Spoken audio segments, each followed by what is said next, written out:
안녕하세요. 10월 9일 수요일 매일매일 습관처럼 매일 헌법이에요. 자, 10월 9일 뭐 한글날 아유 또 오늘도 임자 휴일이니까 좀 마음 편하게 또 한 주 중에 중간을 여러분 휴일을 맞이해서 매일 헌법은 하고 가셔야죠. 자, 일단은 매일 헌법 하시고요. 맞아, 좀 쉬시고 또 목요일 금요일 하시면 또 주말이잖아요. 힘차게 갑시다. 아, 주사일도 괜찮은 것 같은데 너무 쉬는 것도 일하는데 안 좋아요. 오히려 일이 원칙이고 쉬는 게 예외가 돼야죠. 그래야 쉬는 게 좀 더 달콤할 거예요. 너무 많이 쉬면 쉬는 게 달콤하지가 않아요. 그러니까 달콤하려면 아우 쓴 것도 좀 드셔야죠. 그래야 달콤함을 더 느낄 수 있어요. 공부가 왜 힘들고 어려운 거 아시죠? 합격이라는 달콤함을 더 느끼려면 그런 거예요. 쉽게 공부하시는 분은 달콤함을 느낄 수 없어요. 같이 가시죠. 수요일입니다. 자, 명확성 원칙에 대한 설명으로 옳은 것만을 고르세요. 이거 단순 암기 사안으로 많이 나오는 거죠. 명확성 원칙. 그렇지만 법치주의에서 가장 중요한 요소이기도 합니다. 자, 우리 헌법상 지도 원리. 자, 원리 또는 원칙 이렇게도 얘기하고요. 이렇게 얘기하는데 일단 가장 기본적으로 제일 유명한 거는 국민 주권 원리. 자, 국민주권 원리는 가장 근본적이고 궁극적인 자, 헌법상 지도 원리죠. 자, 원리 원칙은 언제 쓰는 거예요? 원래 원리 원칙이란 원리나 원칙은 언제 쓰는 거예요? 자, 원리 원칙을 쓰는 이유는 여러분들 일반적으로 생각을 해보셔야죠. 맨날 공부하는데 근데 원리 원칙은 자글자글 외우는데 왜 이걸 공부하는지 이유는 알아야 될 거 아니에요? 자, 헌법적 문제 발생했을 때 요거에 대한 해결을 위해서 자, 헌법의 명시적 규정을 마련한 경우가 있다는 거예요. 규정이 있는 경우. 자, 이 규정을 가지고 직접 해결하거나 또는 헌법의 규정과 법률의 수단을 마련하는 경우가 있다는 거죠. 또는 헌법에 근거한 법률 이런 것들이 마련돼 있다면 자, 이런 걸로 우선적으로 해결을 해야죠. 우선적으로 해결을 하고 이렇게 하는 거죠. 만약에 그것도 없으면 최종적으로 또는 최후적으로 이렇게 나오는 거죠. 자, 그거에 대한 기준. 이게 바로 일반 기준. 모든 것을 다 통괄할 수 있는 일반 기준. 이렇게 개별 해결 방법. 해결. 이렇게 되고 없으면 마지막으로 일반 기준으로서 원리 원칙을 쓰는 거죠. 자, 그런데 이런 원리 원칙을 쓰기도 하고 또 이 원리 원칙으로 요럴 때 헌법에 근거한 법률 요거에 대해서 판단할 때도 쓰는 기준. 입법을 할 때도 쓰는 기준. 그다음에 행위 지침. 그래서 원리 원칙은 이렇게 쓰는데 입법부의 입법 지침이자 판단 기준이자 행위 지침으로서 모든 기준을 다 사용했을 때 마지막으로 쓰는 게 원리 원칙이에요.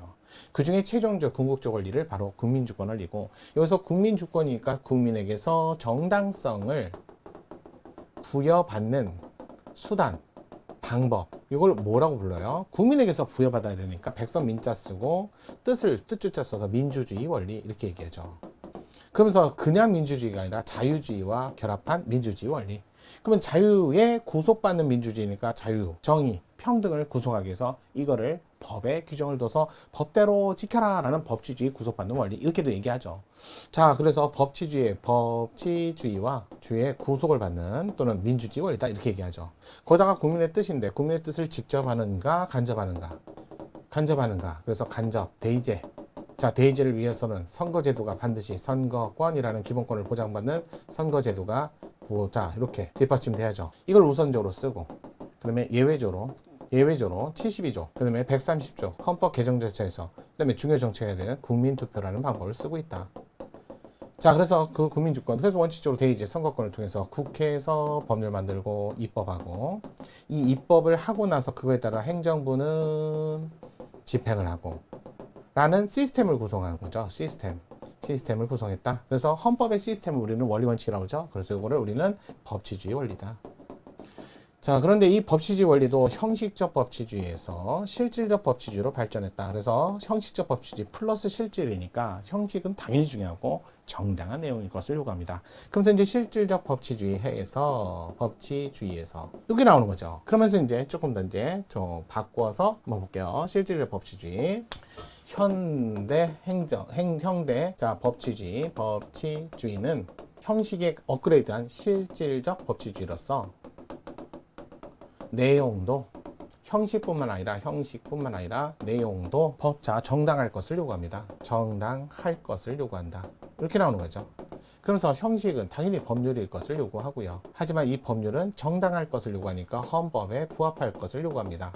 그러다 보니까 위헌 법률 심판이라는 제도를 법률 심판을 받아들인 거고, 이런 심판 제도가 생기고, 이런 심판 제도를 도입한 거고, 또 이 법률은 명확한 내용이어야죠. 그래 왜요? 정당한 내용일 것 그러면 명확성을 구비할 것.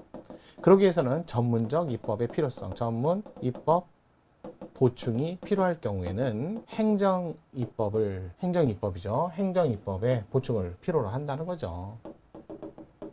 요걸죠. 그래서 여기는 위임을 통해서 개별구체적 위임, 개고 위임. 그 다음에 집권으로 하는 집행명령, 이렇게. 자, 위임명령, 집행명령 이 두 가지를 헌법에 근거를 두고, 그래서 75조 대통령 시행령으로서 국무총리 갑부장관이 하는 95조 시행규칙. 근데 이 두 기조만 앞으로 전문적 입법이 점점 증가. 따라서 전문적 입법이 더 필요하니까 이것만 가지고는 안 된다. 이거 예시적으로 본다. 이렇게 보는 거죠. 따라서 고시 등도 위임을 통한다면, 위임이 있다면 상위 법령과 결합하여 상위 법령에 결합한 순간, 결합하면 그러면 규범력이 있다, 법규성이 있다, 법규로서의 효력이 있다. 이렇게 보는 거죠. 이렇게 점점 발달하는 거예요. 그러다 보니까 명확성 원칙을 구비하기 위해서는 내용이 누가 봐도 명확해야 된다.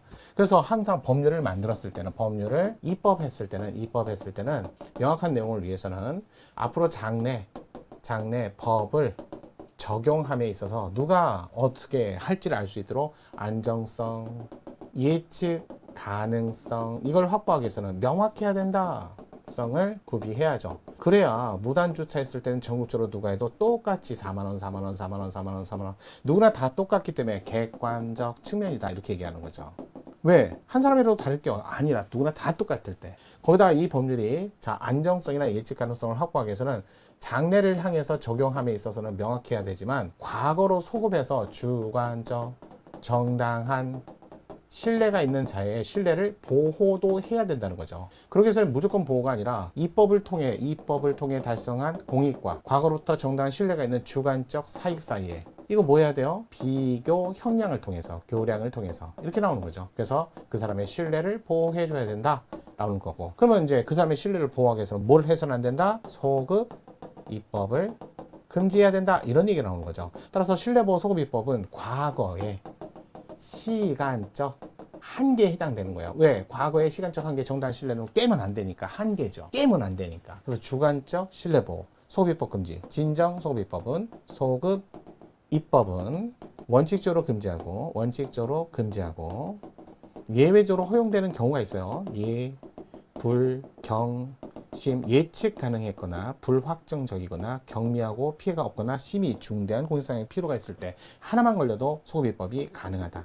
이렇게 되는 거고, 부진정 소급입법은 소급입법이 아닐 뿐이에요. 그러면 소급입법 문제가 발생하지 않죠. 소급입법의 문제가 아니기 때문에 원칙적으로 허용하고 예외적으로 금지한다. 예외적으로 비교 교량을 통해서 교량을 했더니 사익이 더 크더라. 입법을 통해서 달성하는 공익보다 사익이 큰 경우에는 이럴 때는 금지시켜야 된다. 그래서 원칙 금지 예외적 허용인데 여기는 원칙 허용 예외적 금지니까 앞뒤가 바뀌었잖아요. 그래서 안일 붙자 꼭 기억하세요. 좀 설명이 많았는데요. 명확성 원칙은 개별 판례가 많이 나오죠. 최근 판례가 있어서 자, 일단은 명확성 원칙에 대한 설명으로 옳은 것만을 모두 고르면, 자, 위계 공무집행 방해, 위계란, 공무란 뭐 이런 것들은 명확성 원칙에 반하지 않는다. 너무 오랫동안 옛날에도 나왔어요. 그래서 직무집행, 방해, 위계, 명확성 원칙에 반한다, 반하지 않는다. 기억 틀렸고요. 그럼 기억이 들어간 건 다 빼야죠. 이런 거 빼야죠. 니은 볼게요. 국가안전보장을 위한 위해 방지를 위한 정보 수집. 그래서 국가안전보장 이거 최근 판례도 나왔어요. 옛날에도 있었어요. 항상 합헌이었어요. 명확성 원칙에 반하지 않는다. 명확하다. 그래서 따라서 국가의 존립이나 헌법 기본 질서에 대한 위험을 방지하기 위한 목적을 달성함에서 요구되는 최소한의 범위 내에서 정보 수집을 의미하는 것으로 해석되므로 명확성 원칙에 반하지 않는다. 니은은 들어가야겠네요. 니은이 들어가야 되고 얘도 안 되겠네요. 그러면 2번 아니면 4번인데 어쩔 수 없죠. 티급봐야죠. 예시적 입법 형식 앞에 A, B, C 이와 유사한 이렇게 나오는 걸 우리는 예시적 입법이라고 해요. 앞에 예를 뒀다. 이 예는 여기에 있는 내용을 충분히 알 수 있도록 예측이 가능하도록 명확한 내용으로 예시를 줘야 돼요. 그래서 예시적 입법의 명확성 원칙이 위반되지 않기 위해서는 예시 앞에 있는 A, B, C 구체적 사례들이 그 자체로서 일반 조항 해석을 위한 판단 지침을 내포하고 있으면 족하고, 그 일반 조항 자체가 그러한 구체적인 예시를 포괄할 수 있는 의미를 담고 있는 개념이어야 하는 것은 아니다가 당연히 담고 있어야죠. 뭔 얘기예요 이게. 당연히 담고 있어요. 앞에 내용을 충분히 예측할 수 있어야죠.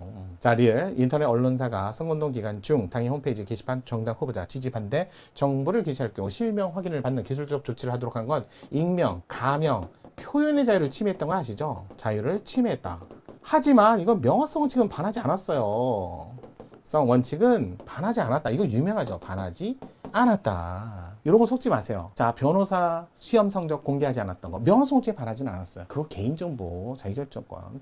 내 정보인데 왜? 그게 침해죠. 알 권리의 개인정보. 이런 것들을 침해한 거지. 그럼 명확성 원칙에 반하지 않다. 그런 거 많이 나오잖아요. 같이 보시면 좋을 것 같아요. 명확성 원칙에 반하지 않는다. 맞는 지문. 그래서 니은과 리을로 된 4번이 정답이었습니다. 자, 명확성 원칙 단순 판례인데 설명은 뭐 법칙이 엄청 많이 있는데 그래도 여러분의 베이스 기본 지식을 쌓는데 도움이 되길 바라면서 오늘 수요일 매일원법 정의입니다.